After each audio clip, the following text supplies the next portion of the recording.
60 minutos para discussão. Deputado Tadeu Alencar, deputado Flavinho, deputado Iraque Forte, deputado Danilo Forte, deputado Fábio Garcia. O tempo é o rodízio de 60 minutos. Senhor presidente, senhoras deputadas e senhores deputados, senhoras deputadas e senhores deputados, eu quero inicialmente fazer aqui um tributo ao estado que eu represento, Pernambuco, pela sua tradição de insurgência, uma tradição libertária que sempre legou grandes exemplos da vida pública brasileira. Minhas saudações ao meu estado, Pernambuco. Nós estamos aqui discutindo a questão da maior relevância, que é a possibilidade do afastamento de um presidente da República. Na democracia, a culminância da investidura popular democrática feita pelas urnas só pode ser contrastada por uma força de mesma intensidade e em sentido contrário, que é o afastamento por impeachment presidencial. Não podemos vulgarizar esse instituto, não podemos aviltar aquilo que contrasta de modo na culminância da democracia. Por isso, remédio para governo incompetente, para governo ruim, evidentemente não é um processo de impeachment. Todavia, presentes os pressupostos políticos e jurídicos do impeachment, não há que se cogitar de não se cumprir a Constituição. Nós vivemos um momento de muita crise no Brasil, uma gestão econômica temerária que ceifou milhões de empregos no ano de 2015, mais de 1,5 milhão de desempregados em 2015, 9 milhões de desempregados, quase 10% da população brasileira economicamente ativa está desempregada no país. Esse foi um governo que permitiu a volta da inflação. Já pelo segundo ano, vivemos tempos recessivos. Todas as conquistas dos últimos anos que prestigiaram os mais pobres estão sendo colocados em risco por uma gestão que falhou em tudo, nas políticas públicas de saúde, de educação, de segurança, nas políticas sociais. Todos os indicadores pioraram. O presidente Fernando Henrique entregou ao presidente Lula um país melhor do que recebeu. O presidente Lula entregou à presidente Dilma um país melhor do que recebeu. Mas a presidente Dilma vai entregar um país muito pior do que recebeu. Todos os indicadores econômicos, sociais, revelam uma crise profunda que atravessa o Brasil. Pela primeira vez, nos últimos 15 anos, a curva da desigualdade começa novamente a subir. É essa gestão que falhou na gestão da economia, na gestão das políticas públicas, mas falhou também no diálogo com a sociedade, ignorando ali as jornadas de junho de 2013, que clamavam por ética na política, por governos efetivos que pudessem responder aos desafios e às complexidades de um Brasil tão desigual, que é a 8ª economia do mundo, mas ainda apresenta, principalmente nas regiões mais pobres do país, os piores indicadores sociais. É este país que está sendo governado por uma presidente que, reeleita, não conseguiu comemorar a sua reeleição, que já em dezembro de 2014, depois de fazer uma campanha buscando a mistificação, o ilusionismo, vendendo um país que não existia, dizia desconhecer uma realidade econômica que priva os brasileiros hoje de um país que tenha tranquilidade, e passamos o ano de 2015 parado como parados ainda estamos. Por isso, meus amigos, além de falhar, deputadas e deputados, Vossas Excelências sabem que o governo, além de falhar na interlocução com a sociedade, deixando de prestigiar a vitalidade daquele momento em junho de 2013, deixando completamente nas gavetas uma agenda de reformas, uma reforma política, uma reforma tributária, uma reforma urbana que pudesse prestigiar os problemas metropolitanos do mundo rural. O que é certo é que o governo da presidente Dilma colocou em risco seriamente as conquistas de inclusão social bancadas pelo governo do presidente Lula. Além disso, no diálogo com esta casa, com o parlamento, falhou também o governo.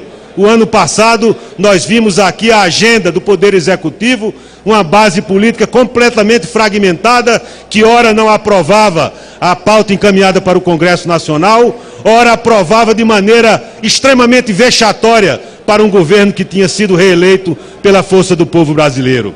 São esses fatos que fazem com que a presidente, tendo falhado em tudo na sua gestão, não é um governo que anime a sociedade, que dê esperança, e é por isso que ela hoje encontra-se sem a condição de liderança, sem a condição e a credibilidade de comandar uma retomada, uma pactuação que deveria ter feito já em janeiro de 2015, mas poderia ter sido feito também ali em dezembro, quando o Supremo Tribunal Federal deu um refresco ao governo da presidenta. Ela poderia ter chamado todos os segmentos sociais, a oposição, as confederações de trabalhadores rurais, as confederações patronais, a CNBB, a OAB, a inteligência desse país para construir uma saída para uma crise profunda. Não o fez e agora tenta fazer tarde, quando a sua porta já bate a desconfiança do povo.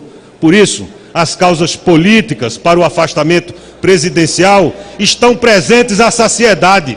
É uma presidente que hoje, não tendo a confiança do povo, não sendo um líder, não tendo a credibilidade de comandar essa retomada, preenche exatamente os pressupostos políticos que evidentemente não são suficientes para a caracterização do crime de responsabilidade. Há que se ter também a causa jurídica. E essas causas jurídicas, senhoras deputadas e senhores deputados, também estão presentes.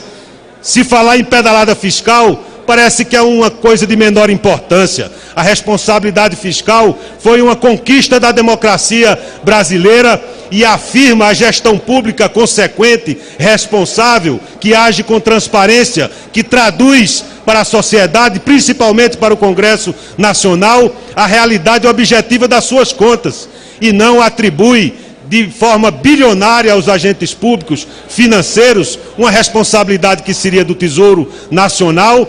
E o pior dos efeitos das pedaladas fiscais, mascarando uma doença que, tendo sido mascarada, não se lhe aplicou o remédio adequado, e essa doença mascarada que foi se agudizando, foi deteriorando, estando hoje em estado de septicemia, como se encontra o estado caótico da economia brasileira.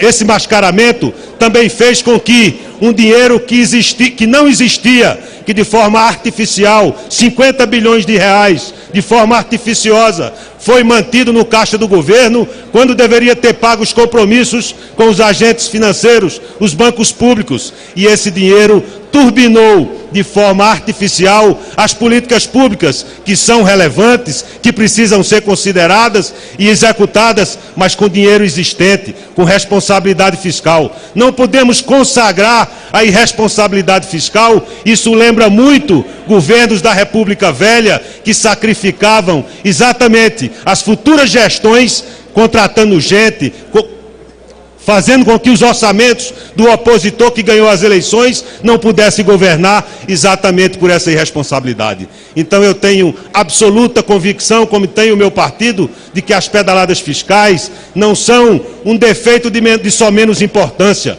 É uma grave infração promovida pelo governo de Sua Excelência, a Presidente da República. E associado a isto, já que mistificou na campanha de 2014, democracia pressupõe eleições limpas, eleições onde não tem havido abuso de poder político e abuso de poder econômico, que foram permitidos exatamente por essas chamadas pedaladas fiscais. Não é apenas um desajuste de caixa, que se alega que em outros governos foram praticados, tal como o cheque especial, que rapidamente é coberto pelo Tesouro Nacional, que foi o que aconteceu no governo Lula e no governo Fernando Henrique Cardoso. Trata-se de rolagens bilionárias que permitiram de forma artificial que a sociedade brasileira e ao Congresso Nacional se pudesse inibir com clareza uma situação caótica das contas públicas desse governo. Não se pode passar por isso sem responder por isso. E associado a isso, também mais uma vez, aviltando e usurpando as competências do Congresso Nacional, o Executivo edita decretos de suplementação orçamentária, que rigorosamente confrontavam a meta fiscal estabelecida pelo Parlamento.